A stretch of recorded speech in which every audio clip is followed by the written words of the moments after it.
truly, before now, I didn't really know what actually a mouthpiece was designed for, other than to keep you from clinking your teeth together or biting your tongue. I had no idea that it was to align your jaw. The season that we did not use the Power Plus, we lost 4 kids, 2 that were season-ending concussions, and obviously we contributed to the Power Plus mouth guard because, like I said, we've not had one since we've been using them. Obviously, we've competed a lot better than what we did last year. We have not had a concussion this season. Obviously, a tremendous factor for us for not losing kids, and their performance level is a lot higher as well. My son was actually the quarterback on the second state championship team, but one of the things that he was able to do as being the quarterback, the mouth guard was on the lower part of his bite, so he was able to speak clearly. And that's a huge thing in athletics, is to be able to communicate. Here at L4 Media, we talk high school football, 4A, 3A, and 2A in Texas. We talk East Texas sports. We talk NFL, guy talk, movie and booze. We also talk wrestling and so much more. So like and subscribe and check us out. Struggling with mobility, chronic pain, work, or sports injury? At Azalea Orthopedics, our team of highly trained physicians specialize in complete orthopedic care, pain management, sports medicine, physical medicine, and rehabilitation. If you've sustained a bone or joint injury, have mobility or movement problems, struggle with pain, contact Azalea Orthopedics. We're conveniently located across East Texas, serving 18 counties. When visiting your doctor, urgent care, or hospital, you have a choice. Demand Azalea. At Azalea Orthopedics, your health is our priority.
The Northeast Texas Sports Network is dedicated on delivering the most entertaining sports broadcasts in East Texas.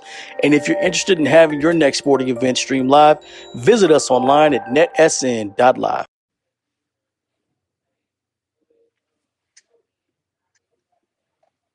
Welcome, everyone, to the Beast from the East show, week 11. Guys, this is our first regular season. Wrapping up here on the Beast from the East show. Went by really fast. How's it going, fellas? It's going good. Going good. An exciting day of NFL football. We had some good college football yesterday. So high school football yesterday as well, huh? And we had some high school football yesterday. It bled over into the weekend. So good weekend. Good weekend. Excited to get these picks in. Fair warning, I don't care about my picks anymore. I'm not winning, so I'm not going to throw no long shots like Corey is, but I don't care about my picks anymore. Well, you can still win a week. You can still get a 10-0 week. Yeah, that's what I plan on getting a 10-0. I'm just saying, as the overall, that's out of my grasp. I threw my Hail Mary last week and nobody caught it.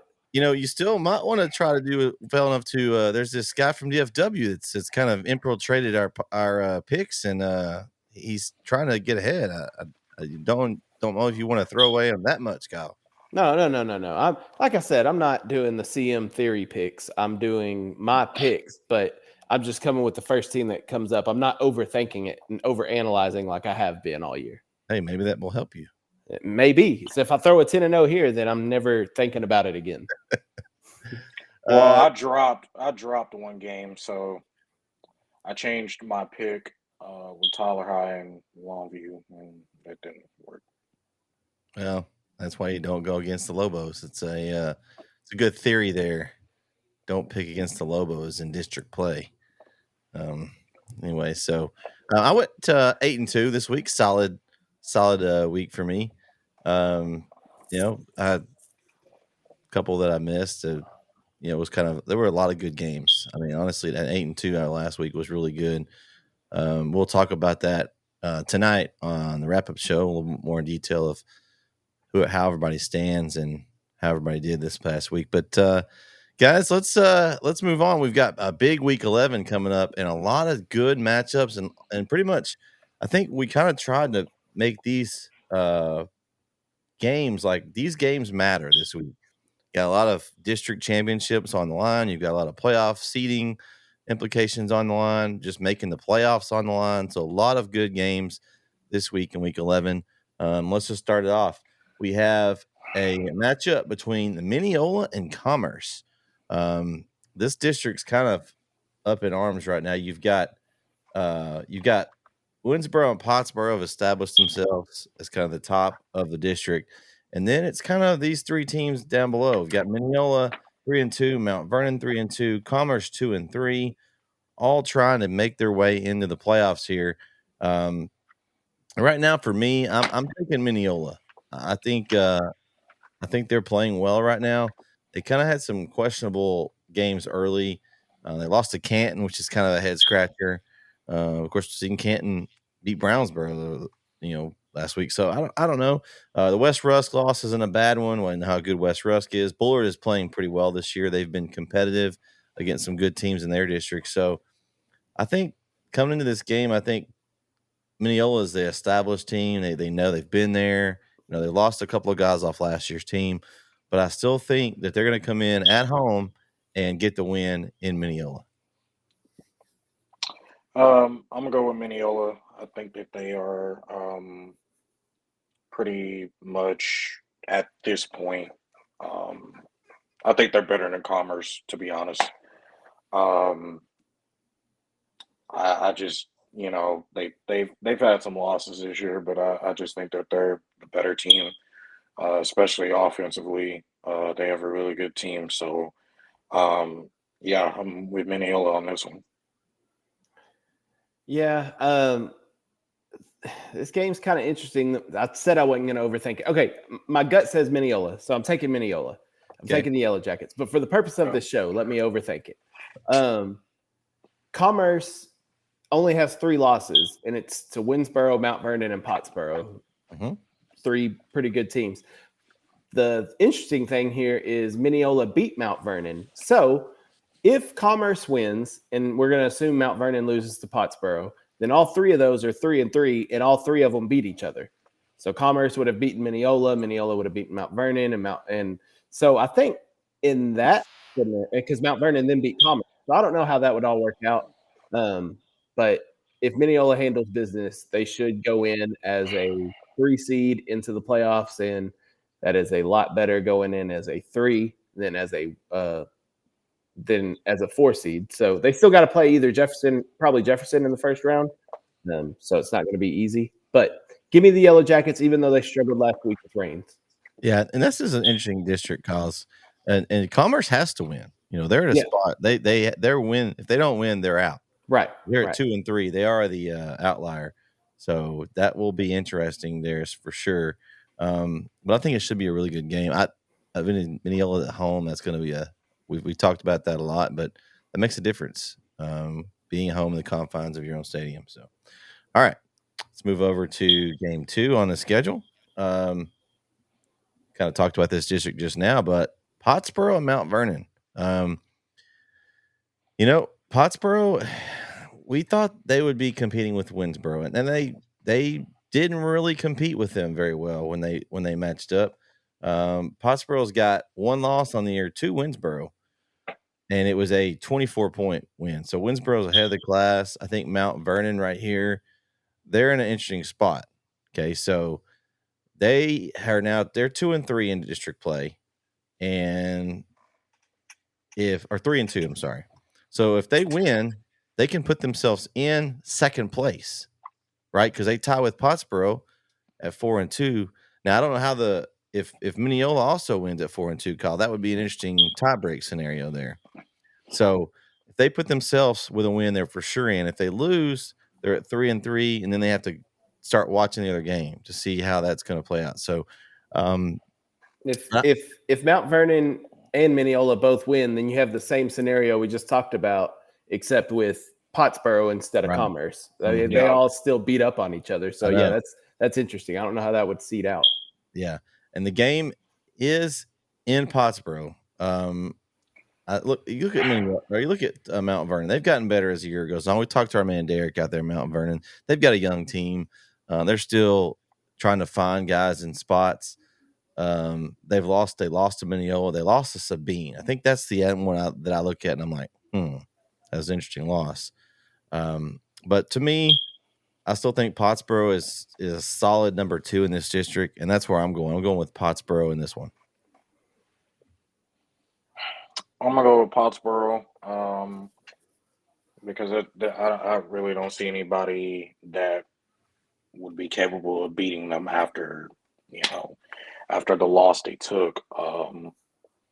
I just think that here's the thing. When this year first started, I had Pottsboro number 1. But they're a team that for some reason likes to play behind, I guess, in the standings a little bit. But we'll see. Should be an interesting game. I don't really think that it's going to be that close, to be honest. So I'm going to go with Pottsboro. Yeah, I think Mount Vernon has improved this season, but I think in this district you have Winsboro that's kind of on a tier by themselves, and then it's everybody else in that district. And I think of the everybody else in the district, Pottsboro is probably the best out of the remaining teams. So I think, especially with Pottsboro being at home, give me the Pottsboro Cardinals over the Mount Vernon Tigers. All right. Game 3, Palestine and Athens, a virtual playoff game in week 11, as they're both coming into the district at 2-3, tied for that 4th spot. And it is a win or go home scenario. No other tie breaks needed. No other way this would be any different. So it's one of those games on week 11. It's hard. You don't always see those because who could plan the schedule out to have two teams facing each other week 11 that are going to be as meaningful a game as this, but it is. And so the game is in Palestine. I've seen a little bit of both teams. The Palestine tailback, as it thinks Denman, he's really impressive.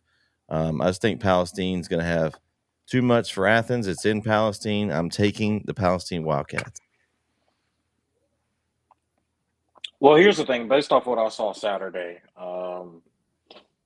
when I called the game, Athens, basically against Chapel Hill, they tried to do the same thing that Lindale did. Only difference is Chapel Hill had a better defense in this game against something like that. And now you're looking at, okay, Athens, now they're teetering. They have to win, otherwise they're done. And then with Palestine, I said that if Athens had picked up the win, that Palestine was pretty much done. Because I just didn't think that if Athens had beat Chapel Hill, I just don't think that Palestine could hang with being tired on defense all night long. And now you're seeing Athens and who they are, but they did lose. Palestine, they have to win this game. Obviously, they're used to going to the playoffs almost every single year. Athens is not. Athens has pretty much had a little bit of a bad team, off team, the past couple of years, but they have a good coach. They have a really good quarterback. And they have a pretty big offensive line, as we all saw on Saturday. So it was a good quarterback and a good coach. Maybe I missed it. Are you talking about Athens? We're talking about we're talking about Athens. Yeah. But I don't give them that much credit. Yeah. No. No. I was just saying that it is a better improvement from what we saw last year. Because last year they weren't really that good, but this year, if you would have told me that Athens would have been in a playoff position at the end of the year, I would have told you were crazy. So, I'm all about controversy and everything like that, and craziness with football. So, I'm gonna go with Athens to make the playoffs for the first time in God knows how long.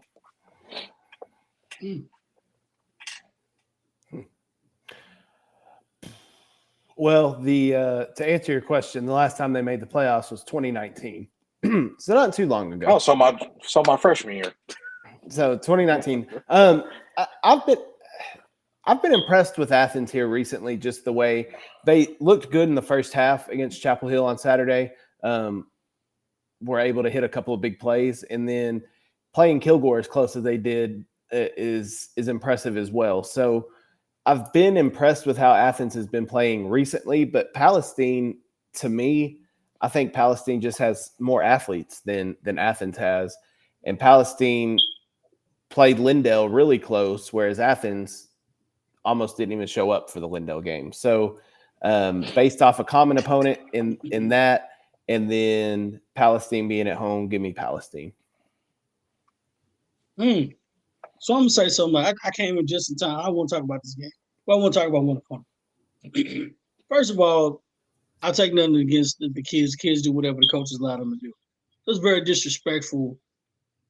Athens had a very good game plan up front. I thought it was a cool game plan. They tried to do the same thing Athens, Lindale did. They just don't have the offensive line Lindale has or the discipline Lindale has. Let's go ahead and say that. And they came out and they strike first. Nothing against them. I think they have some pretty decent. I think they have better athletes at the skill position. Let's just say that. But then you don't punt the football. Like, that's a little disrespectful. Now y'all know what that is. Like, oh, you don't respect me enough to punt the football. Got you. Corey. Got you. I don't think that's what it was. I think that's what it was. That's exactly what it was. What it was is they said I know what you're saying. Oh, it's a game plan. No, that's you being disrespectful. You know you need to punt the football. And you know you need to punt the football. But it's okay. It worked. It worked to their defense. It did work. But at the end of the game, what they started doing, punting the football. Right? Because guess what? I'm gonna make you punt the football now. So, it was a little disrespectful, but it's okay. I got you, whether it's a game plan or not. Me, as from a coaching hat, that to me, that's disrespectful. I understand the game plan wise, but me, that's just like, you're not gonna punt against me. So what you're saying? You think you can score? You think you can get a first down anyway? Wow. Okay, I got you. So my defense isn't that good. Got you. 4th and 7, and you're gonna throw it? Disrespect. That's what that means. So you know what? I'm going for Palestine. I think Palestine's a better team. I think Palestine's buckled down a little bit more. No, the trickery's not going to go against Palestine. Palestine know they got to make the playoffs. Palestine's going to come. I hope it's 45-0. Palestine know they got to make the playoffs. Wow. Well, I mean, they know they got to make the playoffs. But it's funny. Here's the thing with Athens. When we saw them play Saturday, it was just kind of like, they were doing good, and first quarter was going great, and kind of a little bit of the second, and then all of a sudden they just started. To your point, was like telling Chapel Hill, we don't think you're good enough on defense to hold us on a 4th and 5. And the fact that I don't want to say it was disrespectful, but I think that was just kind of, that was basically saying, we just don't think that your defense is good enough. And Chapel Hill, with their good defense, made them pay for it. So, I mean, I feel like that's something you do in Madden, right? 4th and 1 from your own 20, you go for it with that play. Yeah, but I mean, something I would do in Madden. I did that in Madden. No, I'm not punting the football. I'm not punting the football, fellas. I mean, but here's the thing in Madden. In Madden, I mean, I know it's a video game, but in Madden, you basically are depending on what team that you play with. Like, say for example, you go play with the Chiefs or the Buccaneers or the Seahawks or the Eagles. You're going to go for it with those teams. But if you go for it with like the Ravens, who really don't have a good enough passing attack, other than what we've seen from last couple of weeks, but if you go with the Ravens or somebody like that or the Patriots, you're not going to get that, and that's what we saw with Athens. Athens just, for one, they didn't have a good throwing game. They were throwing these little slow slant routes. I mean, they connected on one and took it for 60 for a touchdown. I mean, I get it, but it's like they're when it came to them passing the ball, it wasn't great. And even though their offensive line was big, it wasn't good against the pass because you saw guys like Trevor Brooks was just rushing off the edge very easily, which we are accustomed to seeing. So, I mean, I think the Athens is good. I just think that they can't do that against Palestine because Palestine is going to be ready. I'm leaving you with this note. They've beaten 2 teams with winning records all year long. You know what they were? Rusk is one of them. Wow. Rusk and Brownsboro. They beat Rusk by 7 and Brownsboro by 1. They ain't gonna happen. Yeah. Speaking of Rusk, Rusk is our next game, Corey. Game 4. Rusk hosts Canton in actually an important game here, guys. This is not one that we kind of had pinpointed to be an important one. Coming down in this district, you've got your top 3 as Carthage, Van, Center kind of cemented themselves. You've got Rusk at 2 and 3, and Canton at 1 and 4. Kind of talked about this when we were talking about the games. So we got Brownsboro and Bullard at 1 and 4. Those 2 teams are also there in the mix technically. Unfortunately for them, on the other side of the field, Brownsboro's got Center, which not a real good matchup for them. And Bullard has Van, also not a really good matchup. So I'm going to just say we're going to mark those guys out. They're if they win those games, well, I'll give them some love, but just don't see it happening. So you got this game between Rusk and Canton. So if no kind of shenanigans happen in those games, this is a play-in game. If Canton wins, guys, they make the playoffs. I mean, who would have thought we would get down to the end of the season in week 11 and we're talking about Rusk and Canton for a playoff spot? I know I wasn't. I mean, not Ken. And you look at Canton, and they beat Mineola, which we talked about that game earlier, Mineola's game. They beat Maybank, and they beat Brownsboro last week. They've got 3 wins. They're 1 and 4 in district, and they have a chance to go on the road and probably I don't want to get too in front of it, but maybe their biggest win in school history if they were to win this game. I mean, Canton's not a powerhouse football team, Kyle. I know you have that KMU background, but when's the last time Canton in football has been really good? Well, I mean, I think you got to go back to the G.J. Kinney years when he was in Canton. They were good then when his dad was the coach too. I know that was a while ago, but that's a while back. I mean, they've had good. I mean, recently, no, they haven't been very good. But when you go back to like when I was in school when we were playing Canton, they had some salty teams then. Biggest win in program history seems like a little bit of a stretch in a while, maybe. Then. Yeah, I don't 15 years probably. Yeah. I've seen Rusk. I saw Rusk a little bit on Saturday. When you look at Canton's schedule, their losses are to really good teams: Winsboro, Center, Van, Carthage. That's 4 of their 6 losses. The other loss is to Caddo Mills by 3. Caddo Mills is a good football team. And then the 6 losses to Bullard, I don't think that's a good loss for them. But my point being is that they've played a tougher schedule than Rusk has. So maybe, just if I'm trying to play devil's advocate for Canton here, maybe they're a little more battle tested than Rusk is, and maybe that can help them going into this game. I just don't. I don't know. I don't see it. I'm taking Rusk in this game. I don't see it.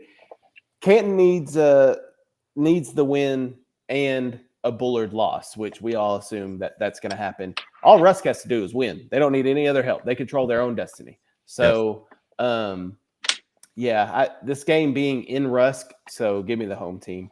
Yeah, I didn't take my choice while ago, but I am going with Rusk. I just think looking at the teams that they've lost to on their schedule are pretty solid. The Athens one's okay. Is like, but Athens is also competing for a Division I playoff spot right now. They've got a chance to make the playoffs. So, I mean, I wouldn't say their schedule was death row or anything, but it's a solid schedule.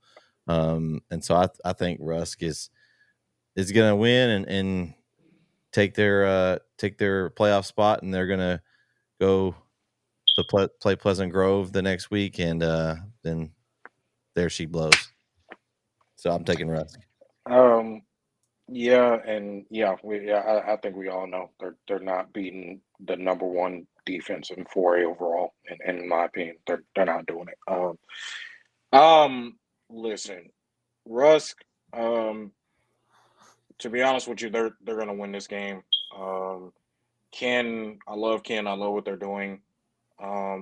They showed up really, really big defensively against Brownsboro. Even though we all in this district, we just all think that's probably the biggest upsetting loss of the district, seeing Brownsboro go down to Ken. I mean that would be their biggest win in a while if they can beat Rusk. But I just don't see it. I mean, especially with what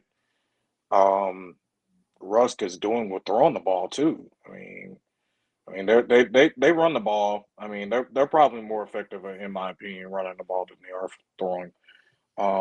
But I just don't see it. Russ is going to win this game. And yeah, they got one more week. I don't know. Maybe they upset PG. Likelihood is like 1% on that. That's probably not going to happen. So, I mean, we'll see. But I got Rusk. I mean, it's very simple. I mean, Russ wins the game, and it's at home, senior night, more than likely. I don't even think it's close. I think Russ wins by at least 3 touchdowns. They don't even give him a chance to. That's you're looking at mentality at this point. Like, you don't want him to hang around. Like, just end it. Just make it. Don't make it a slow death. Make it real quick. Just end it. Get it out the way. Let's go home. Hey, speaking of slow death, that game that I was at Friday night was painfully. I don't know if you guys caught any of the highlights, but the mercy rule was definitely a good one there in Taps. That was something else. How was the facilities? They were not bad. I mean, it was in a little small, almost near the downtown area of Houston, but it wasn't really near the traffic, kind of like the Covenant one. We had to sit on top of the press box, but the people there at the Village School in Houston, they were really nice. They helped us get the stuff up. We ran into some traffic in Corrigan. There was a bad wreck, 2 or 3 miles. It was just dead, still traffic. So we turned around and went backwards up, got back on 45 and came through and got there for a 6 o'clock kickoff. We got there at about 5:15. Ooh. So, but 2-man crew set up and on air before 6 o'clock. So, I mean, it was stressful. Replay didn't get a chance to test the replay. Replay didn't work, but wasn't a whole lot of replay needed. It was pretty much a shellacking. It all stretches the imagination. But There's something wrong with the scoreboard. I was like, how's that 55 to nothing in the second quarter? Nope, there wasn't anything wrong with the scoreboard, Corey. It was that was the real score. And if you want to go back and see how bad it really was, you can watch it on NSN for as many times as you want. Or how good it was if you're a Brook Hill fan. Yeah, true. My family had a watch party going on at my in-law or sister and brother-in-law's house, and so they were there watching. So there was not a whole lot of Brookfield faithful there that made the trip, but they all got to watch it. So it was a good thing. So all right, let's go to the next pick here, guys. We've got Game 5, a seeding game here. New Diana, Queen City. Kyle, correct me if I'm wrong. It's for 3rd and 4th place, correct? Correct. The winner's the 3 seed, losers the 4. All right, so that's what I thought. Looking at this game, New Diana, then they started off. We were talking about them early, how well they were playing. They ran into Harmony and Dangerfield in that district. We all know how good they are. That's their only 2 losses in district play. And so with Queen City. So you've got 2 teams looking for playoff matchups. And Kyle, you said you had those matchups. Who possibly would these 2 play 3-4 game? So if the 3 seed is looking at Anderson Shiro, and then the 4 seed would get the Newton Eagles in round 1. Ooh. Oh.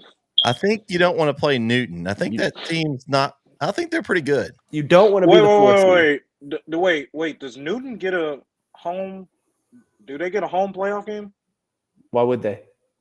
No, they don't. No, I'm just asking. I mean, I know some teams do get home playoff. No, that's 5A and 6A. 5A and 6A. Okay. I was just making sure. It doesn't matter where it's not. It's not going to matter where that game is played. I don't think, Christian. They can play it on. Well, I mean, that's a walk to the gallows on that one. So basically, if you're New Diana, Queen City, it's a must win. You don't want to play Newton first round. That's like a death sentence, almost like we talked about with the Pleasant Grove that Rusk is shooting for. I'm just looking at the way they competed against like New Diana compete. They were really close. They lost to Harmony by 1, and then of course Dangerfield beat them pretty bad. Queen City, on the other hand, Dangerfield just blew them out even worse. They didn't compete against Harmony either. I think New Diana is the next best team behind those 2 in this district. So I'm going with New Diana to win the game at home against Queen City. I'm gonna go New Diana because for one, I just feel bad for them, and the other thing because I don't want to see any of them play Newton, to be honest with you, especially the role that they're going on, and they may be a state champion contender, to be honest. Now we don't know, but I mean it's Newton. But I'm gonna go with New Diana. I just don't want to see them play Newton. I just don't want to see it. I think that's really the only reason why I'm picking them. But no, I think it'll be a good game. But I'll go with New Diana. Yeah, I'm taking New Diana. I haven't been impressed with Queen City. New Diana started off undefeated, and then, like you said, their only 2 losses are to the 2 teams above them in district play. So I don't see any reason why they're going to lose to Queen City. So give me the Eagles. Somebody asked the question: is it New Diana or New Diana? So it was some weird country way of saying it. I know you've heard it before, but I don't know why that came to me. But I'm picking Dirty Diana, a New Diana, whatever the Diana it is. That's what I'm picking. It ain't gonna be Queen City. I don't like that much. Oh, game 6. Anna and Sulphur Springs. This is for the district championship in this district. Anna comes into the game with 1 loss. They lost to some team called Solana. I don't know if you guys heard of Solana. They're not too bad from what I hear. They're good. And so have 8 championships. They're really good. They just can't. Sulphur Springs comes in right now at 8-0 as well. They lost to Mount Pleasant game 2. Man, I give a shout out to Sulphur Springs. I mean, I don't know if any of us thought that they would be this good this year. I know I really didn't think they would be, and they just keep winning.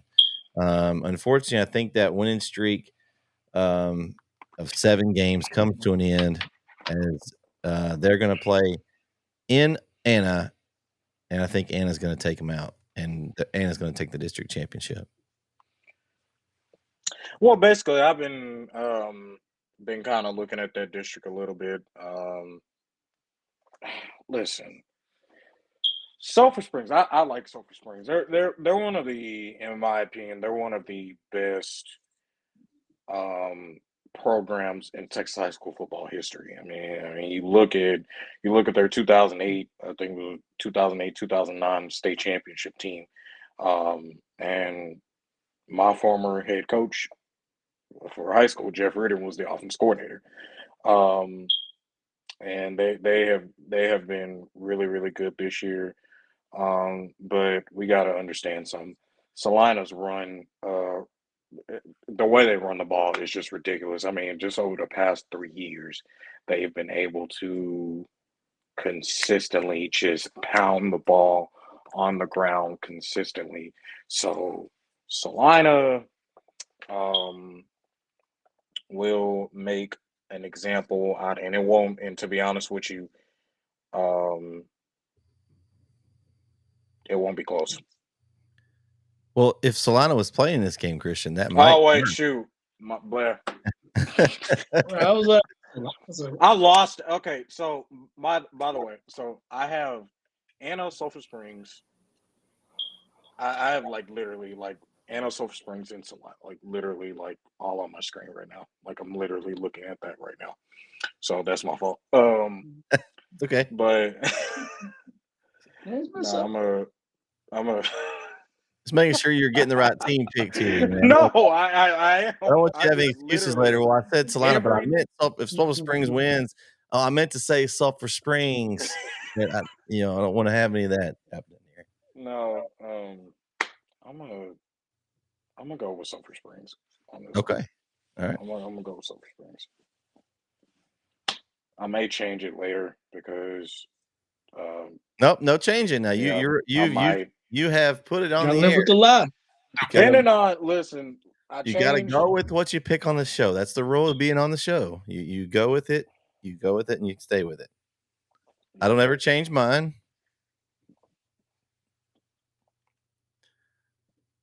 Corey, who you got? Kyle's frozen, I think. I'm not sure if he's with us. Don't say Salina. I'm picking Anna. Oh, no. I'm picking Anna. Anna's really good. They're not joking. I don't think Sulphur Springs is as strong as we think they are. I think they're good. I just don't think they're that good. No disrespect to them at all. I mean, they're a very good program.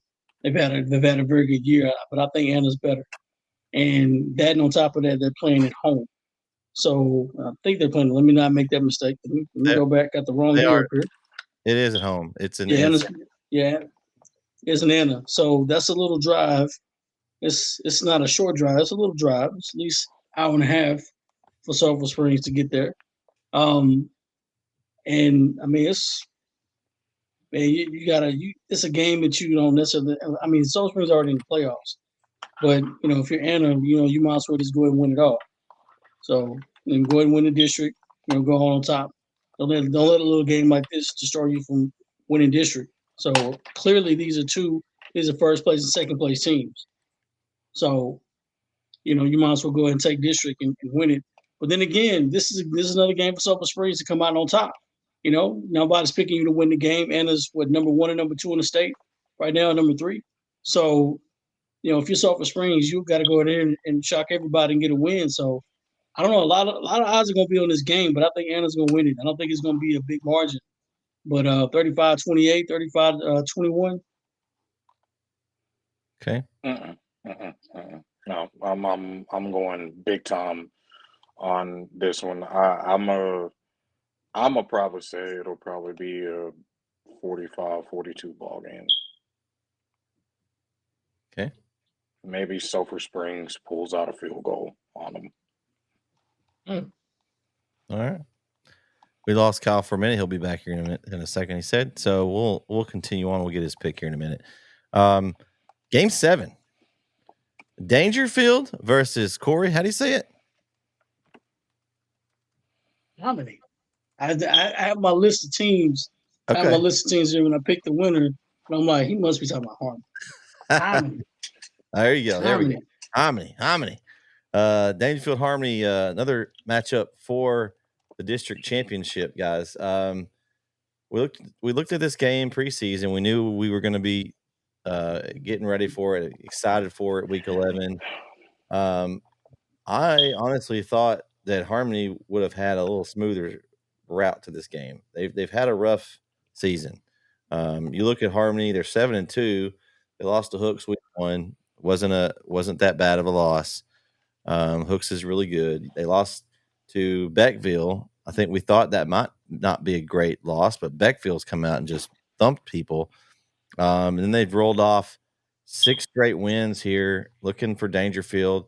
The game is in Dangerfield. I still think Dangerfield's the best team in this district, and so I'm going to go with Dangerfield in Dangerfield for the win. I'm gonna go with Dangerfield. I just Harmony. I don't think they can stop Ashton Williams, to be honest with you. I mean, per game he has 173 yards per game. I mean, he's a monster. I don't think that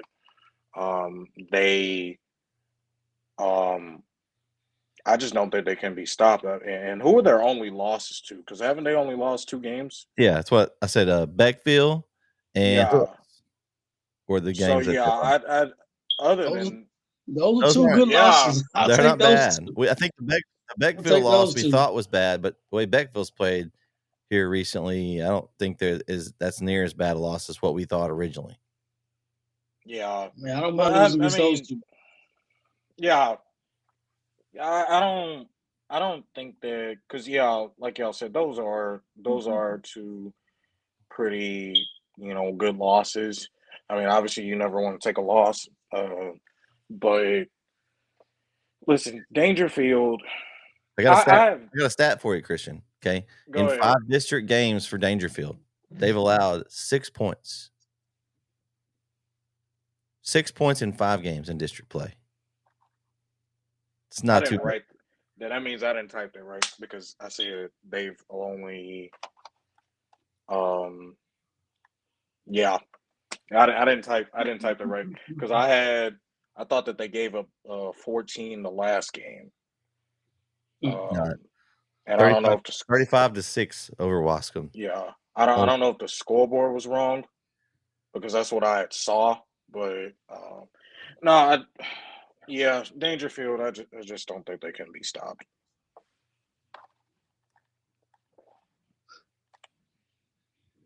All right, we're going to send it up to Kyle and see if Kyle, you with us? Yeah.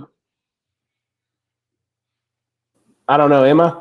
Yeah, there you are. Yeah. I can hear you. You're with us. Just in the middle of it, internet just stopped. It's no internet connection on my phone. No internet connection for the TV. I'm doing this off a hotspot on my phone. This is ridiculous. Kind of half-rate operation are we running around here? I will say something. What I do with you is just, you may not be on somebody's internet. I'll say that for a later day.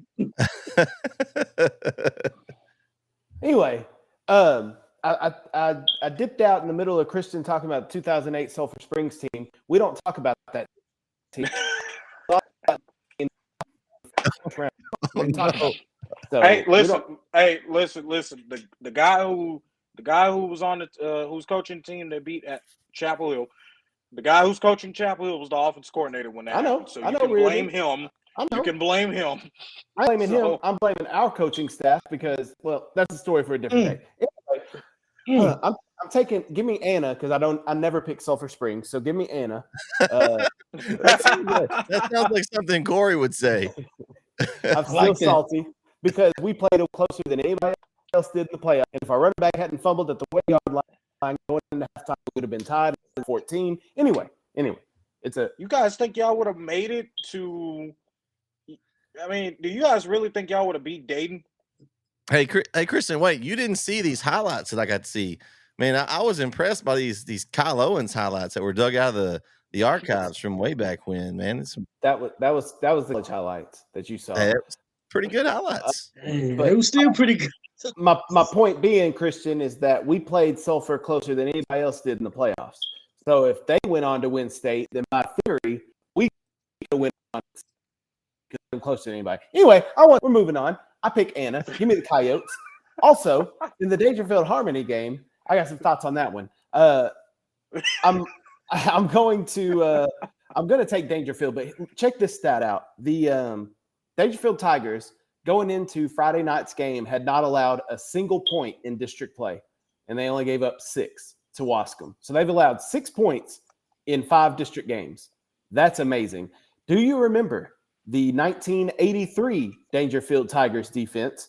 Historically great. They allowed 8 points all season. So Dangerfield's used to playing good defense. You got Chase Johnson, quarterback. You got Aaron Bubba Hampton out there all over the field. Dangerfield's got some studs. But you know how I feel about Harmony. Harmony's my team. I ride with Harmony. I ride with them. So I'm taking Dangerfield, but I do think this is going to be closer than the game's been in years past. The problem, Harmony recently has struggled with Dangerfield. It's always that last game of the year, and Dangerfield's gotten Harmony's number. Harmony was rolling last year when they met Dangerfield, lost before they went on that run to the state semifinals. I think Boston Seahorn, if he plays well, that was the other thing last year in that final game. Boston Seahorn got injured early on in that game. So that 48-21 final score, a little skewed because they were playing with a backup quarterback the entire time. At any rate, Boston Seahorn at quarterback, Evan Weber's back running the football for Harmony. You got Tyson Jenkins on the outside, big Braxton Baker up front playing offensive line, tight end, and defensive line. I think Harmony's going to give Dangerfield a run. I think Dangerfield's got a little too much speed on the outside for Harmony, so give me the Tigers. The Tigers. Oh, Tigers. That was a lot. That was a lot with Sulphur Springs, and I forgot all about the Sulphur Springs scene. To be honest with you, I'm not a big fan of Sulphur Springs. Don't worry, I haven't forgotten about them for you. It was one of the greatest teams ever. I mean, shut your mouth. I don't know about all that. I don't know about all that. It was. They had some studs though. Let me real quick. Their offensive line had played together for all 4 years of they were all starting all 4 years of high school. So they had the same offensive line for 4 years. You had Tyrick Rollison at quarterback. You had Ryan Young at running back. Shane McQueen was on the outside. They had dudes all over the place, and they were big. You said ever that's a bold statement to say. I said one of the greatest teams ever. One of them. Oh, I don't even call them great. That's. Did they go undefeated? No. Okay, you can't. They did in the playoffs though when it mattered. I think they lost. Did they lose to a team in Dallas? I think. I don't know. Only the greats go undefeated. They are in the very top tier. Well, only the greats go undefeated. But anyway, that's just hold on. Yeah, Before you move on.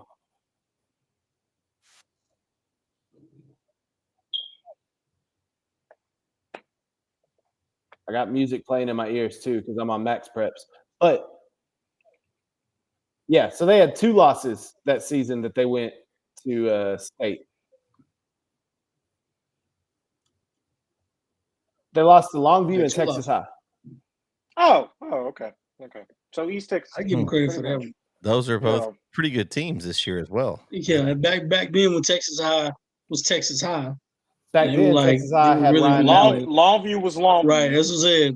Rest in peace, Ryan Mallett. That's when they were nasty. And Nathan Sorensen backing him up behind him, who also went to Oklahoma State. Anyway, I digress. Carry on, Corey. I apologize. But nonetheless, like you said before, I really like Harmony's story last year. I really did. I think Dangerfield's story this year is going to rival that one. I think it's their year. They've done enough. They see the writing on the wall. This is now a nothing for them at this point. They got everything stacked up. They were young last year. They were supposed to win. They've got 2 losses this year against 2 very good football teams. I mean, Timpson has just beat everybody. And then, of course, Center's dominated on the offensive end. So, I mean, Dangerfield's seen pretty much enough, you know. So, I mean, I don't think they've probably played anybody they couldn't. Their quarterback, Chase Johnson, missed a few games there, too. So, yeah. So, but defense travels. So, no matter what, if your defense is playing well right now, your defense is going to play well in the playoffs. So, I'm picking Dangerfield. Hey, Kyle, who would these two teams match up against? Who was the different matchups? Well, I'm glad you asked. They're going to match up with District 12-3A, that same district that's got Newton and Anderson Shiro in it. They'd be getting the bottom half of that district, which is New Waverly or Hemp Hill. Okay. So both those teams are 4-5 and 5-5. Not as big a difference then. New Waverly used to be good. They're not. And Harmony, I want you to take. Sorry, go ahead. It's weird. If you got a chance, New Waverly went to a 4-day school schedule. I don't know if you guys knew about that. So they only go to school 4 days a week. That's weird. They kind of practice a weird schedule. A lot of schools, I don't know. Do that here too. Athens does as well. Alba Golden does that. 4 day. Yeah. Oh, so that's why they did all trick plays. But anyway, so they had a whole day to come up with trick plays. That's awesome. Still didn't work. But hey, anyway, I digress. Let's move on. I just thought there was. Well, there's something you said was about to trigger something for me to say about Harmony. I forget what you said though. It was right as you started. That's why I was about to interrupt you, but it was right as you started. Magical run. Had a magical run last year. I don't know. Never mind. Carry on. Moving on. Speaking of magical runs, guys, the next one we have our game 8 and our pick'ems this week. A battle for the district championship. The Overton Mustangs coming in at 9-0 this year, 4-0 in district play, up against the Tenaha Tigers. Man, what a story for Overton. Kind of almost under the radar in some aspects. I mean, they haven't gotten many votes in any of our polls, or I think the win that I was impressed with most was they thumped Carlisle 38-14.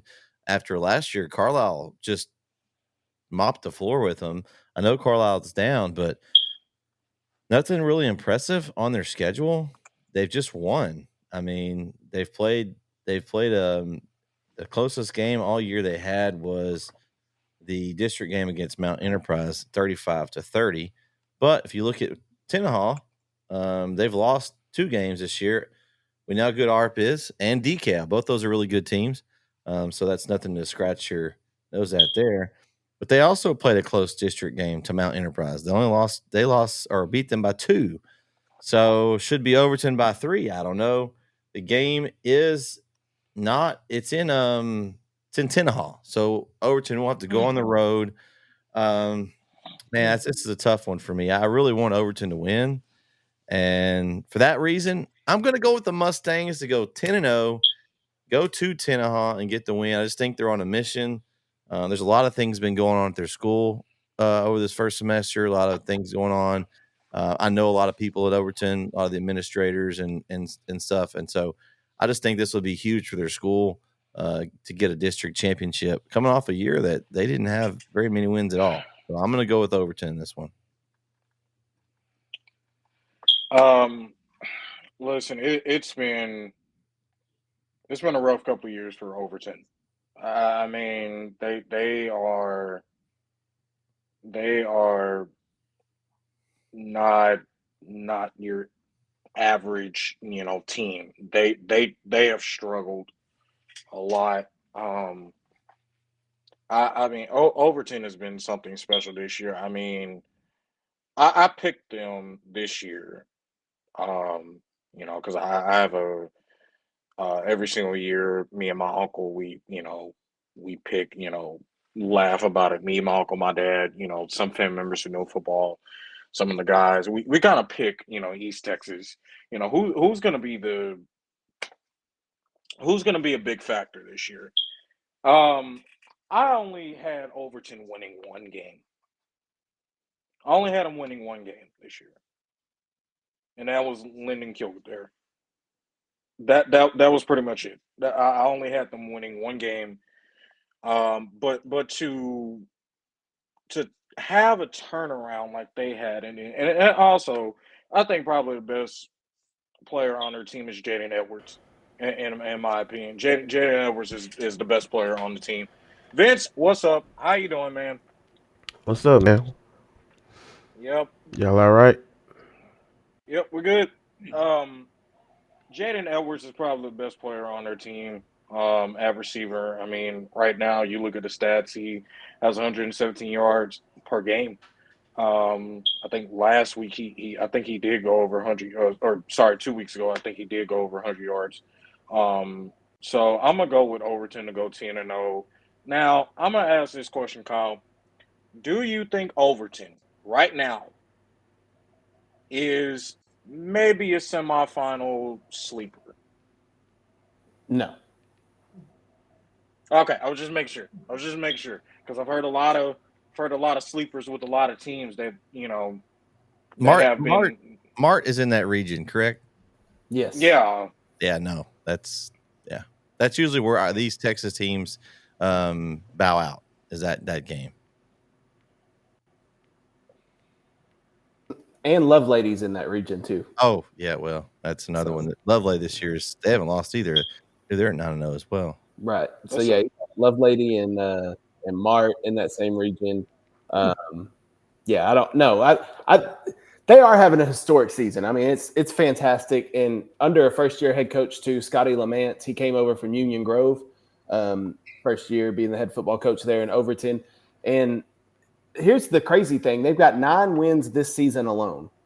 In the past 5 years combined, they got 5 wins in the past 5 seasons combined, including 2 winless seasons where they went 0-10. So this turnaround has been phenomenal. Bryce Steele, the quarterback, he's thrown for over 2,000 yards, 25 touchdowns. Also, like Christian was talking about, Jaden Edwards on the outside, but don't forget about Isaiah Hawkins as well. He's another stud receiver out there. Here's the question about Overton. Tenahaw's been in big games recently. They've had good teams historically. Overton hasn't played in many big games in recent years because they haven't been in that position. They made the playoffs last year, but they had 1 district win. So being 9-0 right now, they got to go to Tenaha for a big game, district title on the line. Can they live up to the hype? Can they play well under that pressure? Some teams don't handle pressure well. We don't really know what Overton can do with this team. We haven't seen them in pressure-packed situations. So Friday night will be a pressure-filled situation, but I'm loving the ride that Overton's on. So give me the Mustangs. I'm going to say this. They've changed. Whatever Overton's done, it's equivalent to basketball. Like your half-court offense isn't working, so what do? All right, we're going to press. All right. And we just gonna get a whole bunch of kids. We're just gonna press the whole game, like, and then all of a sudden, because we got some horses, we got some good athletes, and all of a sudden you just go on a win streak, and that obviously ends up working, right? What on earth did he change? What did he do? Clearly they had the same athletes there in forever, right? I mean, it ain't but like 100 kids in the whole school district, period, right? So yeah, you had the same athletes. Yeah. So, like, what did you do? Like, that's what I said. You had to change something. Something clicked. Because if not, this guy is not going to stay at Overton. Change the culture. Well, I was about to say, but you know as well as I do, sometimes you just need to hear a new voice. Sometimes it's just a new voice. You can hear the same thing over and over and over and over again, but you hear it from somebody else, you're like, oh, something clicked. So it could be Coach Lamance came in there and his message is being received better. I don't know. And maybe the system that he has is fits what they have better. Bro, I'm telling you this. He's not staying at Overton very long. That's all I'm gonna say. If they make anything past 3 rounds, he is not staying in Overton very long. That's all I'm saying. I don't care. I don't know how young he is. His phone is ringing off the hook. Maybe he likes Overton. Right? Man, listen. You're not around coaches a long time. They got a Brookshire's in Overton. They got a few things in Overton. It does not matter. You got family. You go where the money's taken. There ain't a lot of money in coaching. A lot of stress, man. A lot of money. Here's the thing. Probably the other best player on the team that they have. Cash Fletcher is averaging 10.4 solo tackles per game. And he has 7 sacks on the season. Well, excuse me, he actually has 8. So I mean, that's the other guy to look out for. I'm just throwing that out there. Oh yeah, I did. I'm picking Overton. Okay. I'm picking Overton. I got my trap game towel. Trap game towel. Got my trap game towel because Tennessee been dominant, but it's overtime. I'm talking overtime. Overtime. That's what it is. Overtime. I'm holding up the O. Overtime. Let's go, baby. Let's go. Vince, who you got? Overton has done their thing this year. Don't get me wrong, but I'm not finna pick against Tennessee. Oh. I'm not finna pick against Tennessee. Wow. You walked on the wrong side of the bed. Oh no, yeah. I did. I don't care. I don't care. You woke up with disrespect on your mind. He comes in first pick. He misses the first 7. He comes in. He's disrespectful to Overton. Man, that's just. I love what they've been managed to do, but let's be. No, I'm not gonna be like that. But I'm just saying. You're gonna say let's be honest. Don't do me like that. Don't do me like that. I wasn't gonna say that. Don't do him like that. By the way. Yeah. But I mean, I'm trying to figure out. I'm looking at their schedule. I don't see anybody that I don't know. I don't know a lot. I know some of these teams, and I'm like, okay. So it's Overton by 3. Ain't good. Mount Enterprise. Overton beat Mount Enterprise by 5. Tennessee beat them by 2. So it's Overton by 3. There you go. Very true. Very true. But then Tennessee played ARP, and we know ARP is good. That was a tougher game. Yeah. I'm gonna say Tennessee right now. Who knows? I may change my mind. No, you can't change. You sound like someone else. You can't change your pick. No, wishy-washy. Hey, Brett. Here's the thing. We may change it anyway on Friday. So before Friday get here. Yeah. As long as I don't put it in. Then you come back to the show and you say, "Oh, I won that game." No. Can't do that because I got to record it on what you picked. What did you pick? Oh, said that dumb thing, but I didn't pick them. Yeah. Hey, listen. They were talking. You know what? I'll take. Give me Overton. I'll take Overton. I don't know. Peer pressure. Hey, listen. Here's the thing. I picked. Listen, we had a game set up between Anna and Sulphur Springs, and I brought up Salina. I don't know who. I forgot who said Salina. I said Salina. I said that Anna's only loss on the year was a 2-point loss. Yeah. So I said. So he said Salina, and I said, and I meant to say Anna. I'm probably going to change that later. There's nothing you can do about it either, as long as it's actually. I own this. I own the app. I can change it, make you pick whoever you want, whoever I say. But anyway, so I said Salina has a better ground and pound offense, Yeah. And everybody was like, so basically, Salina's so good that they don't even have to be at the game. They're still going to win the game between Anna and Sulphur Springs, is what you're saying. No. To be honest with you, I'm just going to go ahead and change my pick. I'm going to go with Anna. I'm just going to go ahead and do it. Because I got Anna going to the 4th round this year. I don't think they're going to beat China Spring, but yeah, I got Anna going to the 4th round, so I'm gonna go with Anna. That was just to change what happened earlier in the show. I had to redeem myself. Wishy-washy. All right, game 9. This is another district matchup for the district championship. 2 undefeated teams. We've got Timpson and Garrison. Man, this is a really good one, guys. We've talked a lot about how good Timpson is this year. I think Garrison, honestly, has been kind of under the radar, I'd say, in a lot of people's mind. I mean, they've have some good wins on their schedule. The best win on their schedule right now to me is the ARP win, 48-20. At that point, we didn't know how good ARP was, but now ARP being as good as they are in the step of class above, They've just gone through district, like they were planned on it, win every game, 9-0, 5-0 in district play. But, I mean, Timpson's just been stomping on folks, like donkey stomping everybody. I don't see any way that Timpson loses this game. It's in Timpson. It's senior night for Terry Bussey. There's no way he's going off that field with a loss. Give me Timpson by as many points as they want. Well, listen, I mean, obviously these two teams, Timpson and Garrison, they're all good. I'm sorry, they're both good, but JJ Gardner for Timpson is probably the guy to look out for.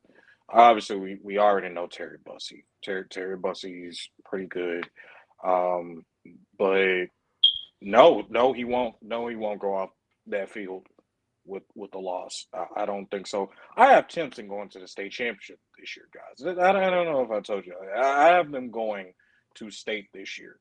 Now, will they? We don't know. But the team that they have, I mean, it's kind of hard to pick against them. But no, Terry Bussey's not losing this game. Walking off the field with a loss, sorry. So, yeah, I'm going to go with Timpson. I think this is going to be a really good game. Last year, these two teams played. It was a 44-38 win for Timpson. This –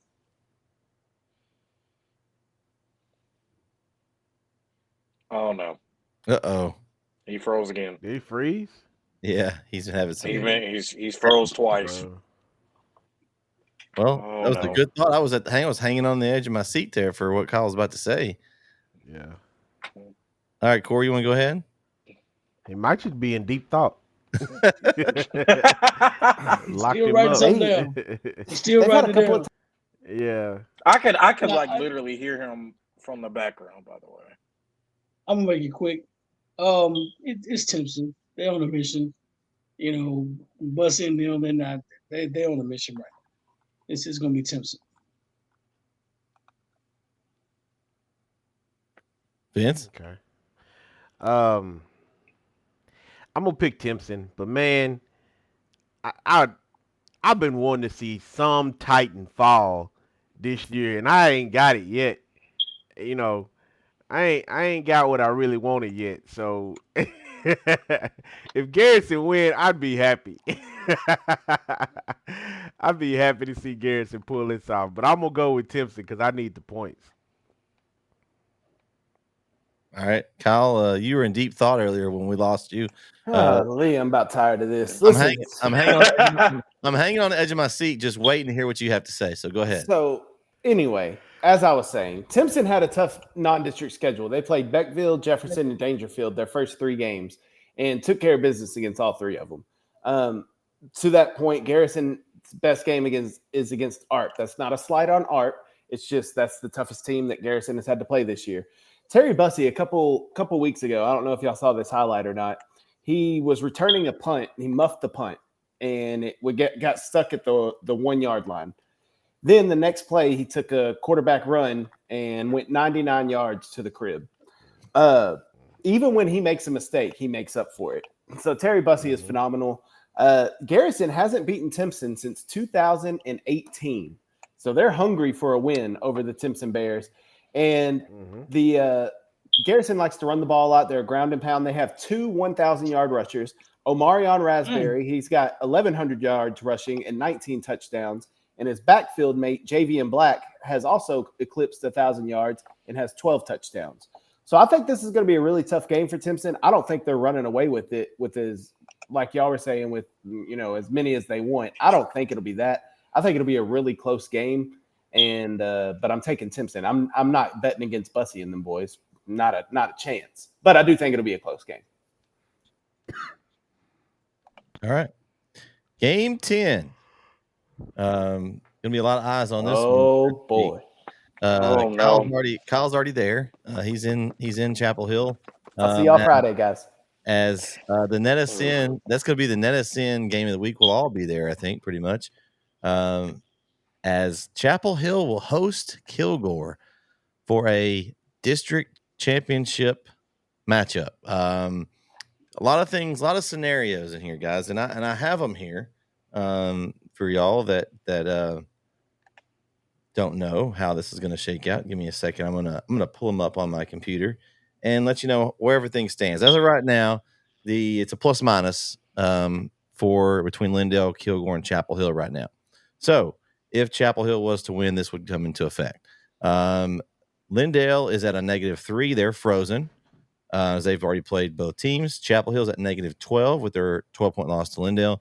And Kilgore's at a +15, which is a max, the max spread you can get in the district as far as the district bylaws.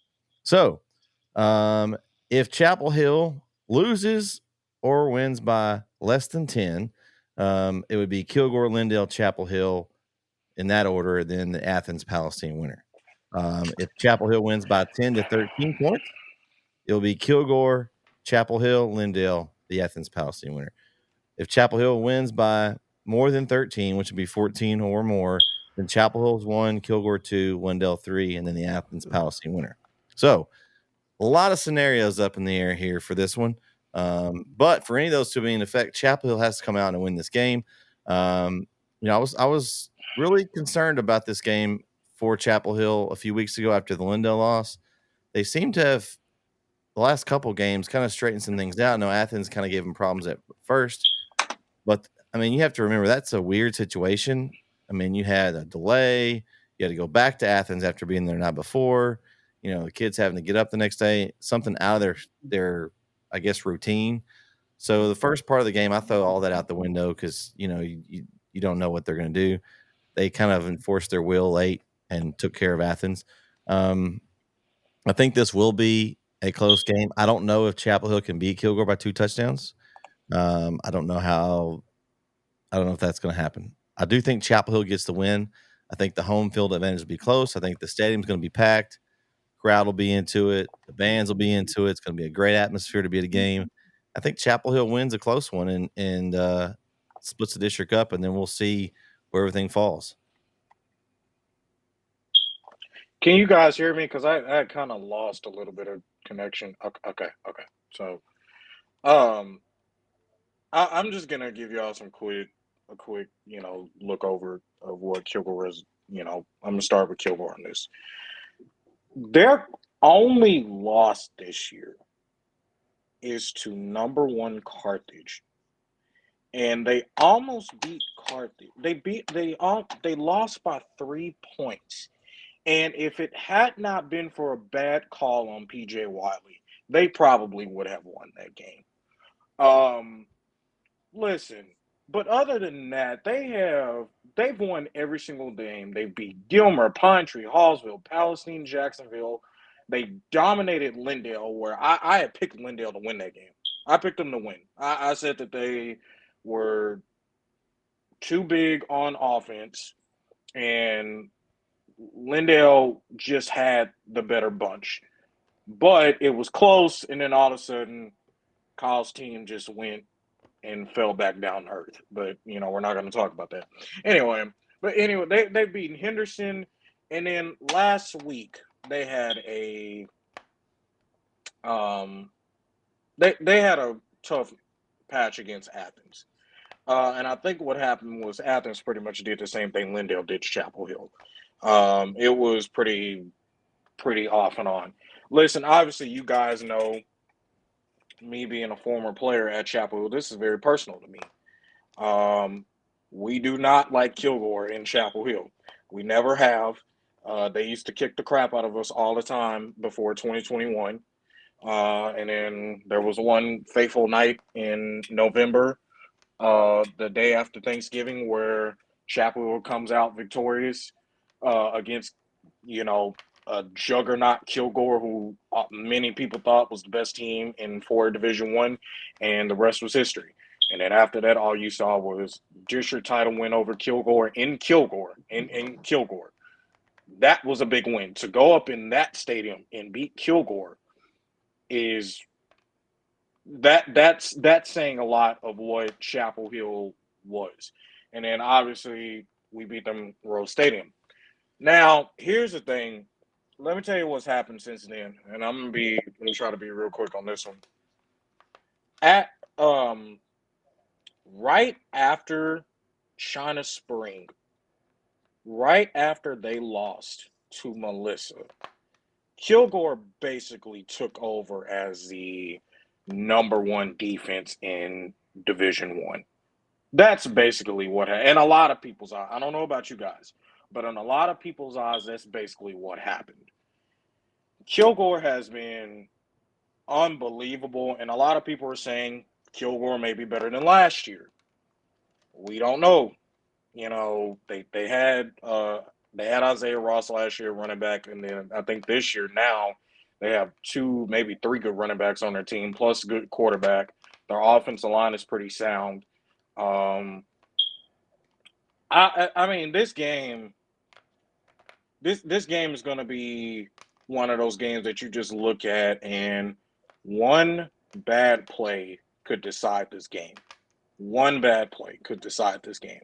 We've seen interception in the back of the end zone to Ricky by Javen Mayfield from Ricky Stewart running over Kilgore's defense last year to seeing Demetrius Brisbane be clutch in the playoff game last year. I don't know how this game is going to go. I have it being 41-38.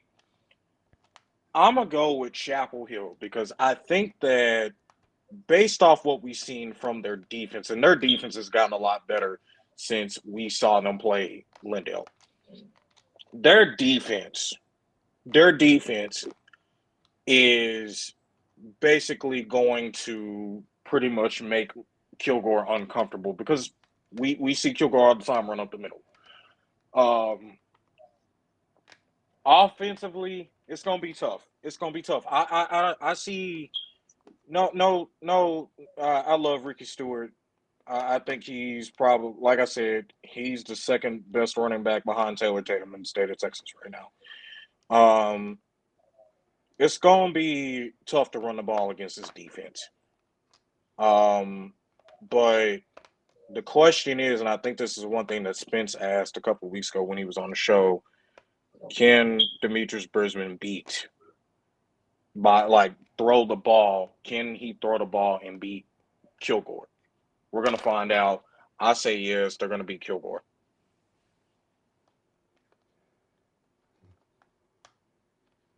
Okay.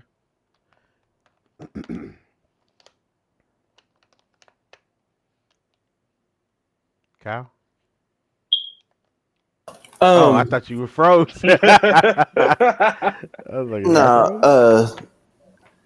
yeah, I think this is going to be a really good game. I'll talk about it more tonight about the Chapel Hill Athens game, but I think Chapel Hill's defense is playing a lot better now than they were earlier in the year, which is what you would expect out of a good team.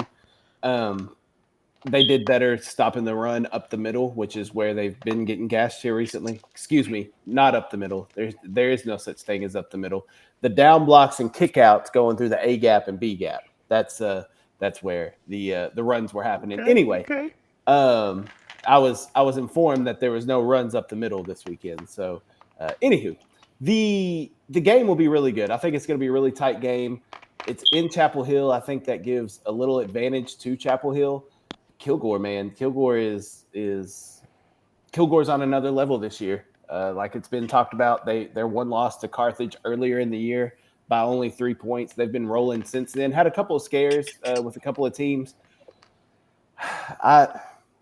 Give me the Bulldogs. Can I just pick the Bulldogs? That way I'm not wrong. Man, wow. Right. No, it's gonna be a good one. And Kilgore has lost 3 straight against Chapel Hill. 2 of them in the playoffs and once in the regular season that Kilgore has lost to Chapel Hill. So Kilgore is hungry for a dub over Chapel Hill.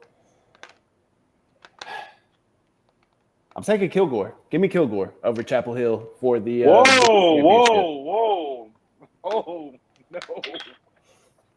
Oh, man. I mean, honestly, it's not a big take. It's not a big take. Kilgore is good. Well, I mean, here's the thing. And I'm gonna say this right now. Here's the thing. Right now, the state. Right now, they have Kilgore beating Chapel Hill. So it's really not. it's really not even a It's bad not take. a big stake. Nah. If okay, This I'm gonna game say go this. either way. If Chapel Hill was like teetering like where Athens and Palestine is, I probably would have picked Kilgore. I know I played for them, and I know that's not gonna make a lot of people happy. I'm just saying, I would probably pick Kilgore if they were like teetering somewhere towards fourth, maybe, third, and they have to win this game, to get a fourth seed or third, whatever. But no, this game basically is just saying, okay, who's the best? Who's the best in this district? All right, because even though even though they beat Chapel Hill, nobody still thinks it's. I mean, some people think it's Lindale, but that's probably just Lindale fans. But no, I mean, I just it's not a bad take. I just think that they're hungry this year. I mean, I know Coach Fuller is hyping those guys up. They got a lot of returning players. So I mean, we'll see what happens.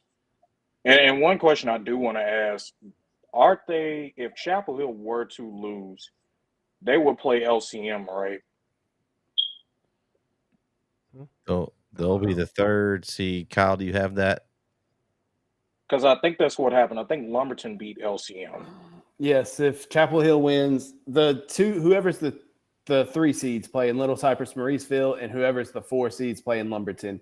Livingston and Vider have to play each other this week to figure out who's going to be the 3 and 4, or the 1 and 2. I mean, 3 and 4. Yeah, 3 and 4. Right. Okay. That's going to be a tough task. That district's a mess. Yeah, it is. Corey? Yes, you want to go? Or Vince? One of you All guys? right, I think I know. I know Vince going. I'm gonna be honest with you. I don't really know. I'm probably gonna be wrong regardless who I pick. So go ahead. We've done this. I'll be glad when these districts don't play each other. We had these 2 teams don't play each other district. But it's not gonna happen. They're gonna always play each other district because listen, Chapel is more or less about how I'm trying to figure out the best way to say it. I think Chapel Hill's gotten everybody's best shot this year, no matter who they play. They've gotten everybody's best shot, right? They're gonna get Kilgore's best shot. I'm trying to figure out what game would be Kilgore's best game. Because I think Kilgore's a good football team. I don't think they're better than Chapel. Even before this year, I didn't think they were better than Chapel Hill. I think defensively, they have a great game plan, and I think they have better defensive players because their football coach is a defensive guy. So obviously, their defense is going to be their forefront, right? This is logical, right? So eventually it matches up. We got an offensive coach, they got a defensive coach. So those two are going to clash either way it goes. So that's how it goes. But is Kilgore that much better than Chapel? Is Chapel that much better than Kilgore? You just don't know. Whoever plays the best on Friday wins the game. That's pretty much what it boils down to. And because the only way you're gonna pick a favorite is if you're for Chapel Hill. Chapel is gonna pick a Chapel Hill. You Kilgore, you're gonna pick Kilgore. You know what I'm saying? Unless Kilgore was undefeated, they beat Carthage by 45 points. Probably Kilgore at this point, right? And I just don't think Chapel Hill is going to be able to hang with those guys at this point. I don't know what Chapel Hill team shows up. This is the other thing I'm afraid of too. Is it going to be the Chapel Hill team that we saw that played their best football last year in Kilgore? That was the best Chapel Hill football y'all played all year long. Playoffs or no? I don't even know that Chapel Hill football team out there playing against Kilgore. I ain't never seen a football team like that. Last time I saw a football team like that, they won state. I'm just gonna be honest, because that Kilgore football team, like, man, they coming to Kilgore and tapping hats. What's going on? So Corey, let me throw something at you, Corey, for this to kind of talk about how Kilgore is played. So they haven't scored a lot of points except for a few games. So to me, in this matchup, I think Kilgore wants a low-scoring, grinded-out game. I don't think they want to get a shootout. They won. I know what they want. I don't care about to me, I don't want to look at who they played, who's played what. It doesn't matter to me. All that matters at this point is who plays the best football. Because Kilgore can beat Chapel Hill can beat Kilgore. Who plays the best? Who is going to be at their best against each other on Friday? That's what it boils down to. I think, honestly, I believe Kilgore's played their best at some point. I don't think Chapel Hill's played their best at some point. I think they've played pretty far up. I think probably Chapel Hill's best offensive game this year was probably against Gilman. I think that was their best offensive game because they wanted it to be. And look how dominant they wanted it to be at that point, where they wanted to really beat Gilman. Does Chapel Hill really want to beat Kilgore that bad? Can Kilgore's defense dominate against Chapel Hill's offense? No, that's the question that I have. So I don't want to look at the schedule because the schedule's not going to be big. Because both of these teams are really good. They can both go far. It's just what team shows up and who shows up when. I don't know. I'm a Chapel Hill guy. I'm going to Chapel Hill. My gut's telling me Chapel Hill wins the game. It's fortuitous. I picked them to win early on this year. I didn't pick them to go undefeated, but I did pick them to lose a game. They lost that game. They needed to lose that game. I don't think they lose against Kilgore. That's why I picked them. Okay. Man, honestly, I don't know which one of these teams are better. I don't even think it matters really. Like, they remind me so much of them and Lindale remind me so much of like when I'm watching the NFC East play. Like, it don't matter how great the Eagles are. Like today, it don't matter how great they are. They struggled against Washington. And Washington could have easily took that game from them. You know? And that's kind of how these games are. It's like it don't matter how great Chapel Hill is. It don't matter how great Kilgore is or how great Lindale is. When they face each other, it is always a battle. And it doesn't always have to it's not always that the best team comes out. It's kind of like you're saying, Corey, who shows up that day? You know, who plays their best football that day? You know, I don't know. I mean, the homer in me wants to say Chapel Hill, but I don't have a reason for anybody if I say Chapel Hill. Right. Then I'm thinking logically, I'm remembering the schedule with the Carthage game, and I'm still thinking in my head like that matters in some aspect, right? But it was week 1 too, so I'm arguing myself with that too with Kilgore. Like that was week 1. Is it the same now? I don't know. All I'll tell you is that whoever wins this game is probably going to be because they make adjustments in the second half. You know, these are two good teams, and they're gonna throw their best punch in the first half, and honestly, it's probably not going to be enough. And it's going to be the adjustments that they make in the second half that pull it off. I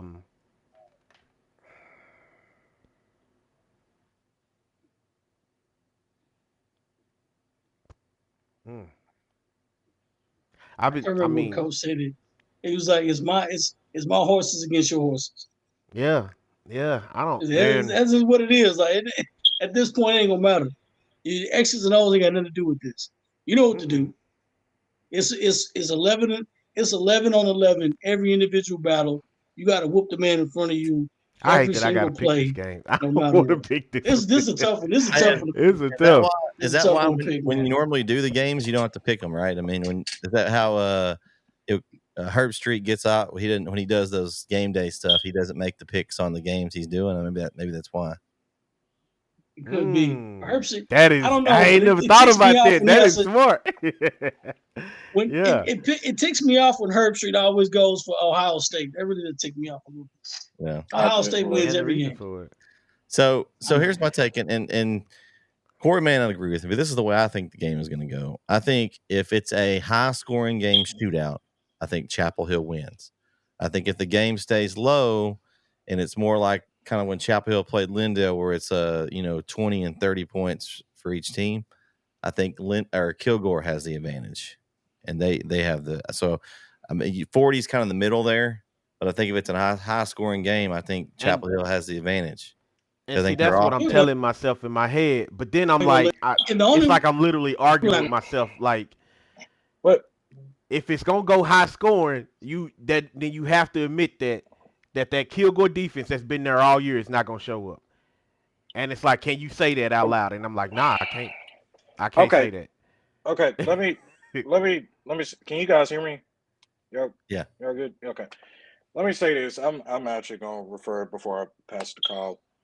I'm gonna refer from what I said. I still have Chapel winning this game. Listen. When we played Kilgore last year, our mostly our game plan punch them in the mouth, basically. Punch them in the mouth. Let's soften because we already knew we were probably going to see Kilgore again, and when we probably see them again after we beat the heck out of them, that's probably they're probably going to be a little mad.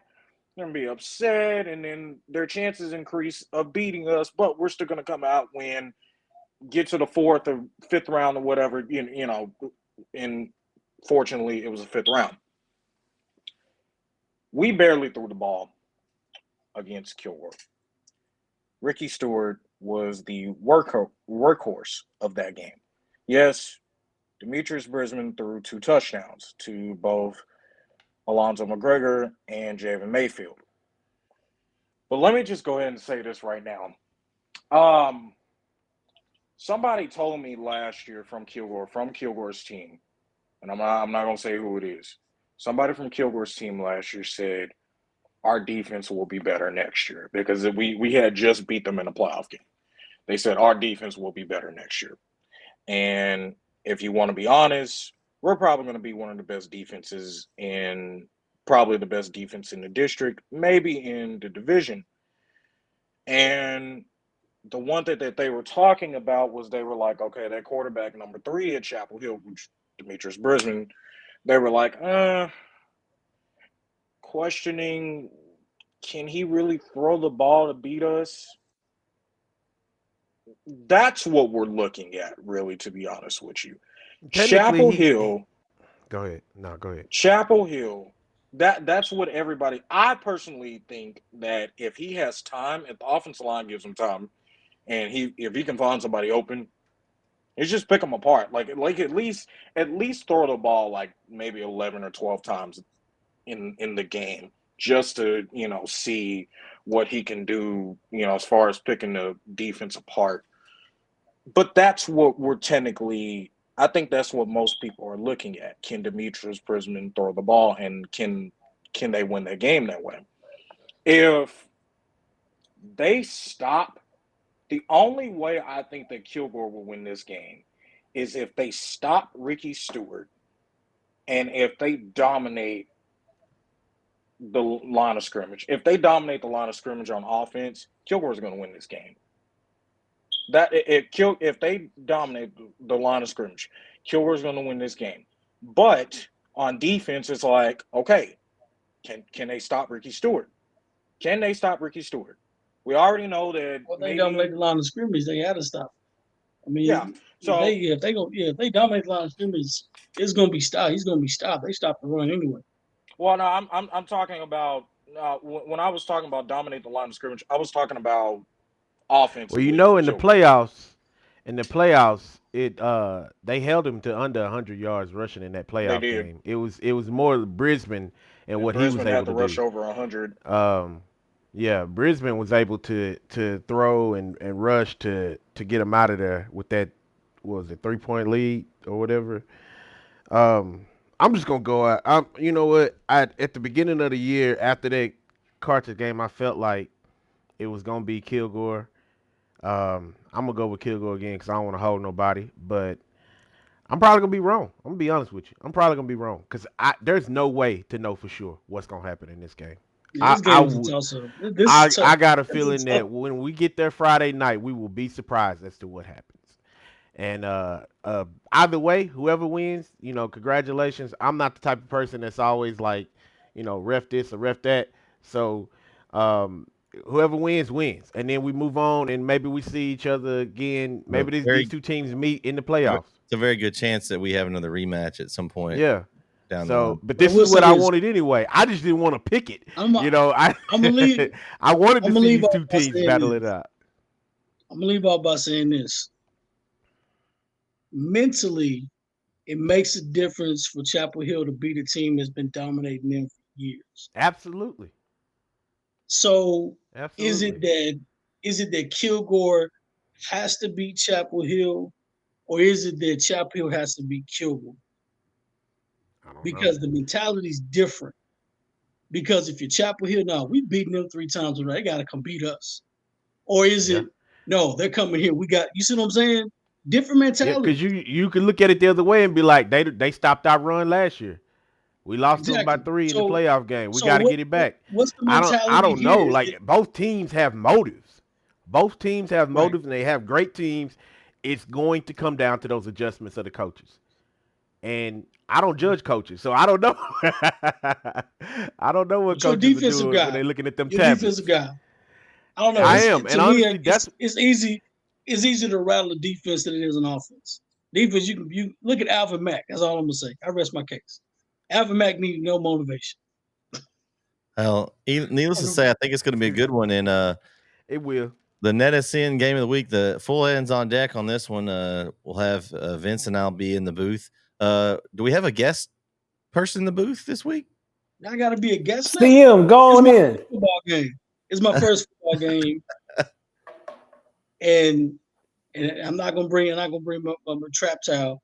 It's not a trap towel. Yeah, leave that trap towel at home. Leave that trap towel at home. We don't know what that means. Yeah, this is too even. We don't need that. No, we're not gonna do that. It's not gonna be a trap game. We'll have there, and then we'll have Mr. Red Zone there. I hear. Okay. I'll be there all game. Thanks to some people at NetSN for hooking me up with some internet.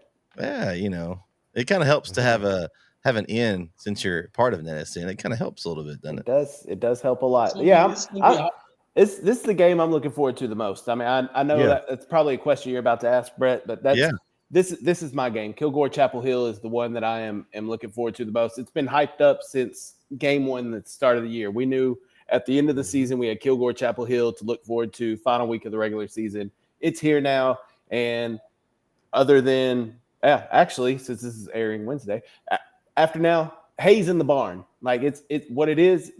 Like it's Friday night. Mm-hmm. 2 good teams are going to go out there and battle, and that's what I was going to add. I'm picking Kilgore, but I'm not going to be surprised if Chapel Hill wins. Like it's not going to be an upset to me. Like it's I not think going to be a surprise whoever wins the game. Whoever wins, these 2 teams are evenly matched.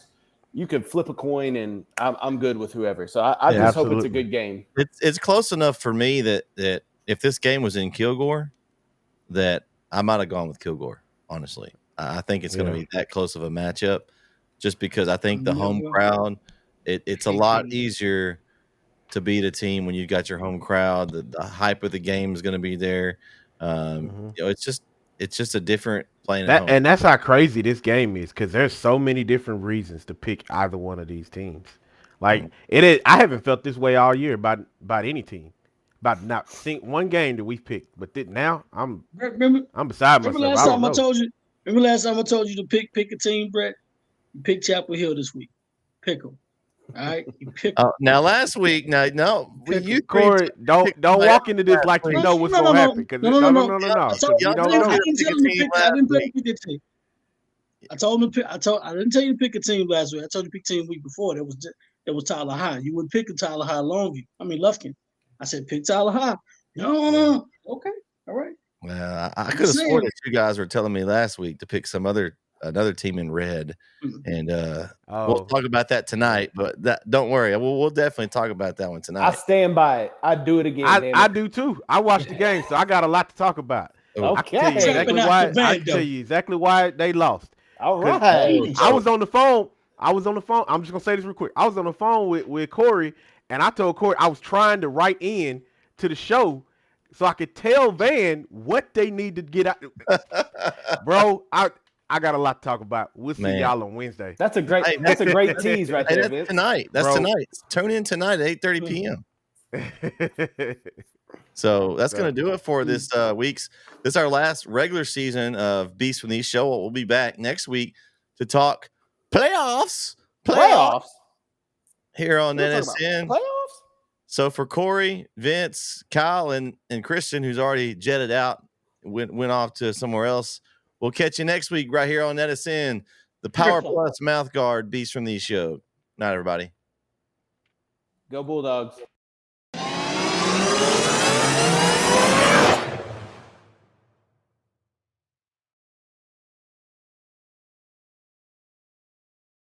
Truly, before now, I didn't really know what actually a mouthpiece was designed for, other than to keep you from clinking your teeth together or biting your tongue. I had no idea that it was to align your jaw. The season that we did not use the Power Plus, we lost 4 kids, 2 that were season-ending concussions, and obviously we contributed to the Power Plus mouth guard because, like I said, we've not had one since we've been using them. Obviously, we've competed a lot better than what we did last year. We have not had a concussion this season. Obviously a tremendous factor for us for not losing kids, and their performance level is a lot higher as well. My son was actually the quarterback on the second state championship team, but one of the things that he was able to do as being the quarterback, the mouth guard was on the lower part of his bite, so he was able to speak clearly. And that's a huge thing in athletics, is to be able to communicate.